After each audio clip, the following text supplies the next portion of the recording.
இயேசுவின் நாமத்தில் உங்களை வாழ்த்துகிறேன். இந்த காலை நேரத்தில் ஆண்டவர் சொல்லுகிற வார்த்தை எரேமியா 30:18 நான் அவன் வாசஸ்தலத்திற்கு இரக்கம் செய்வேன் என்று ஆண்டவர் சொல்லுகிறார். I have mercy on his dwelling place. நீ இருக்கிற வாசஸ்தலத்தில் உனக்கு இரக்கம் செய்வேன் என்று ஆண்டவர் சொல்லுகிறார். பாருங்க, நம்ம வாழ்கிற இடம், நம்ம ஆராதிக்கிற ஆராதனை ஆலயம், இதெல்லாம் ஆண்டவருடைய பார்வைக்கு முன்னால விசேஷித்தவைகள். நிறைய பேர் நம்ம சொல்றல, இந்த கோயில்ல தான் எனக்கு ஆசீர்வாதம் ஆண்டவர் கொடுத்தார், இந்த வீட்டுல தான் என்னை ஆண்டவர் உருவாக்கினார், இந்த இல்லத்தில் தான் நான் மகிமையை கண்டேன். ஒருவேளை நிறைய பேருடைய வாழ்க்கையில் இது ஒரு சென்டிமெண்டாக கூட இருக்கலாம். இருந்தாலும் கூட அதிலே ஒரு அர்த்தம் உண்டு. ஆண்டவர் சொல்லுகிற ஒரு வார்த்தை, நான் அவன் வாசஸ்தலத்திற்கு இரக்கம் செய்வேன் என்று ஆண்டவர் சொல்லுகிறார். நம் குடியிருக்கிற இல்லம், நாம் ஆராதிக்கிற ஆலயம், இவைகளில கர்த்தருடைய கிருபை மட்டும் இல்லைன்னா, அவருடைய இரக்கம் மட்டும் இல்லைன்னா நம்மளால் நிம்மதியை வாழவே முடியாது. இன்னைக்கு எத்தனை கோடி கோடி போட்டு வீடு கட்டலாம், நிறைய பேருடைய வாழ்க்கையில சமாதானம் இல்லாம இருக்கு. எனக்கு தெரியும், நான் இருக்கிற இடத்துல நிறைய பேர் கோடிக்கணக்கான பணங்களை கொட்டி வீடுகளை கட்டி இருப்பதை நான் பார்ப்பேன். மிக அழகாக நேர்த்தியாய் கட்டப்பட்ட அநேக இல்லங்களை தினந்தோறும் நான் பார்ப்பேன்.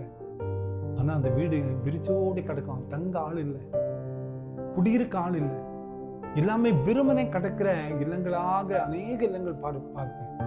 அப்புறம் யோசிப்பேன், இவ்வளோ கஷ்டப்பட்டு கட்டி இன்னைக்கு நிம்மதி இல்லாம ஜனங்கள் ஆங்காங்க அலைந்து கொண்டிருக்கிறார்கள் என்று யோசிப்பேன். ஆனால் நம் வாழுகிற இடம் ஒரு சின்ன குடிசையா இருந்தாலும் கூட அதுல ஆண்டவருடைய பிரசனம் மட்டும் இருந்துச்சுன்னா அங்க வாழுகிற வாழ்க்கையை சமாதானத்தின் வாழ்க்கை, வித்தியாசமான வாழ்க்கை. அந்த ஆண்டவர் தான் சொல்லுகிறார், நான் அவன் வாசஸ்தலத்திற்கு இரக்கம் செய்வேன். இன்னைக்கு நம்ம ஜெபம் பண்ற ஜெபம் தான் இருக்கணும். ஆண்டவரே, என் வீட்டுக்குள்ள நீங்க வாங்க, நான் இருக்கிற இடத்துல நீங்க வாங்க, நான் தங்குகிற இடத்துல நீர் வந்து வாசம் பண்ணுங்க, உங்களுடைய பிரசனத்தை, என்னுடைய வாசஸ்தலத்தை உரியதாக்கி தாரும் என்று நம்ம அர்ப்பணிக்கும் போது நிச்சயமாய் சாதாரணமான இடத்துல சாதாரணமான வாழ்க்கை வாழ்ந்தாலும் கூட அவருடைய கண்களில இரக்கத்தை பெற முடியும்.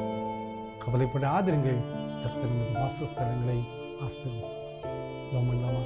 அன்பின் ஆண்டவரே, நீர் கொடுத்த வார்த்தைக்காய் நன்றி கர்த்தாவே. இந்த செய்தி கேட்டுக்கொண்டிருக்கிற ஒவ்வொருடைய வாழ்விலையும் நீர் இரக்கம் செய்ய கஞ்சுவோம். எங்கள் வாசஸ்தலத்தின் மீது உங்களுடைய பிரசனம் இறங்கட்டும் ஐயா. நீர் ஆசீர்வதியும். தரித்திரம் எல்லாம் வெளியில போகட்டும், குறையெல்லாம் வெளியில போகட்டும், வியாதி எல்லாம் வெளியில போகட்டும், வேதனை எல்லாம் வெளியில போகட்டும், குழப்பங்கள் எல்லாம் வெளியில போகட்டும். உங்களுடைய சமாதானத்தை எங்களுக்கு தாரும். பிறந்த நாளையும் திருமண நாளையும் நினைவு கூறுகிற ஒவ்வொரு பிள்ளைகளையும் நீர் ஆசீர்வதித்து வைங்கப்பா, பலப்படுத்த புதிய ஆசீர்வாதத்தை தரும், புதிய வாசஸ்தலத்தை உருவாக்கி தாரும், காத்துக்கொள்ளும். இயேசுவின் மூலம் ஜெபங்களும் நல்ல பிதா. ஆமென், ஆமென்.